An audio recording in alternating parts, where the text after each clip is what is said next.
যদি আপনি নিয়ত করেন যে আমি আল্লাহ রোজা রাখবো, বিশ্বাস রাখেন আল্লাহ পাক আপনাকে সেই শক্তি দিবে। আপনি যদি এখন থেকে বলেন আমি অসুস্থ, পারবো কি পারবো না জানি না, আমার শরীরের কন্ডিশন খারাপ, এই যদি অবস্থা আপনার নিয়ত হয়, তাহলে আপনার সামনে নিয়তে গড়মিল থাকার কারণে আপনি বিপদে পড়ে যাবেন, আপনি রোজা রাখবেন না। কিন্তু এখন থেকে নিয়ত স্ট্রং করেন, আপনি রোজা রাখতে পারবেন। আপনি নিয়ত অনুযায়ী রোজা রাখবেন। এবং রমজানের রোজা রাখা এটা আমাদের ঈমানি দায়িত্ব, এটা আমাদের উপর ফরজ। পাঁচটা স্তম্ভের একটা স্তম্ভ হচ্ছে রোজা রাখা, রোজার পবিত্রতা রক্ষা করা। আপনার সন্তান যদি ইয়ং বয়সের হয়ে থাকে, উপযুক্ত হয়ে থাকে, সে ছেলে হোক সে মেয়ে হোক, তাকে আদেশ দিবেন রোজা রাখার জন্য, তাকে আদেশ দিবেন অন্যায় কাজ থেকে বাঁচার জন্য, তাকে নিষেধ করবেন যে সমস্ত খারাপ কাজ অশ্লীল কাজ থেকে হেফাজত করার জন্য।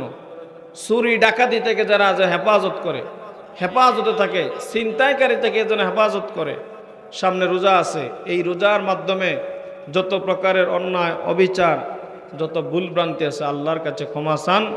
আপনার সন্তানদেরকেও সঠিক লাইনের মধ্যে নিয়ে আসেন। দেখেন আজকে আপনার সন্তান আর আমার সন্তান বলেন, ভাই বলেন, আপনার মেয়ে, আজকে যে সমস্ত দেশের মধ্যে অত্যাচার অনাচার, চুরি ডাকাতি চিন্তায় রাহাজানি হচ্ছে না, এই আপনার মতো মুরব্বীর সন্তানরাই করছে, যারা আমাদের মতো ইয়ং বয়সের।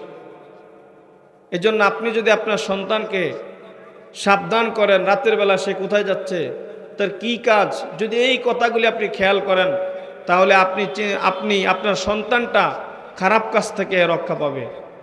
রাতের বেলায় যেমন চুরি করে ডাকাতি করে চিন্তাই হয়, তেমনিভাবে রাতের বেলা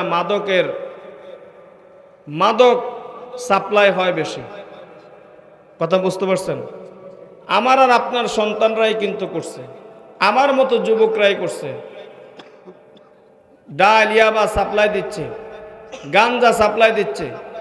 আমি গত কয়েকদিন আগে এই 16 তারিখ দেবপুর থেকে মাহফিল করে রাত্রে 2টা বাজে যখন আমার গ্রামে ঢুকছি, বাড়ির একটু কাছে আসার পরে আমি দেখি একটা সিএনজি, আমার সাথে আরেকজন ছিল। বললাম কে? বলল হুজুর আমরা অমুক জায়গার। আমার সঙ্গে, কেন আসছেন এত রাত্রে এখানে? পুলিশ আসছে। আসলে পুলিশ না, আমার সাথে জন বলল, টিপ দিল, কথা বলার দরকার নেই। কেন? কয় এরা গাঞ্জা সাপ্লাই দেয় এই শীতলা, নোহাটা, রামপুর বিভিন্ন এলাকার মধ্যে। যেই লোক, আমি ওই লোককে চিনি, তার বাড়ি শোভিতপুর, আরেকজন সম্ভবত রামপুরের হবে, একজনকে আমি চিনি, সে শোভিতপুর বাড়ি, আমাদের এই শোভিতপুর। তো শোভিতপুর থেকে গিয়ে সেখানে তারা রাতের বেলায় 2টা-3টা বাজে সাপ্লাই দিচ্ছে। এখন আপনার সন্তান রাত 2টা-3টা বাজে কোথায় যায় আপনি কি দেখেন না? আপনি খোঁজ নেন না আপনার ছেলে ঘরে আসছে কিনা? রাতের বেলায় ডাকাতি হয়, আপনার সন্তান কোথায়? এই শীতকালে রাতের মধ্যে আপনার সন্তান কোথায় যাবে? এই জিনিসগুলো আপনারা কিন্তু যদি খেয়াল করেন, সচেতন বড় ভাই যদি ছোট ভাইয়ের দিকে খেয়াল করে, বাবা সন্তানের দিকে যদি খেয়াল রাখে, তাহলে আমাদের সমাজের মধ্যে যেই বর্তমানে চিন্তায় ডাকাতি, যেই রাহাজানি চলছে, দর্শন, তারপর এই মাদক ইয়াবা গাঞ্জা সাপ্লাই দিচ্ছে, এগুলি কিন্তু বন্ধ হয়ে যাবে যদি আমি আর আপনি সচেতন হয়ে যাই। আল্লাহ পাক আমাদের সবাইকে সমস্ত অশ্লীল খারাপ কাজ থেকে হেফাজতে থাকার তৌফিক দান করে, বলি আমিন। ওমা তৌফিক ইল্লা বিল্লাহ। আসসালামু আলাইকুম ওয়া রাহমাতুল্লাহি ওয়া বারাকাতুহু।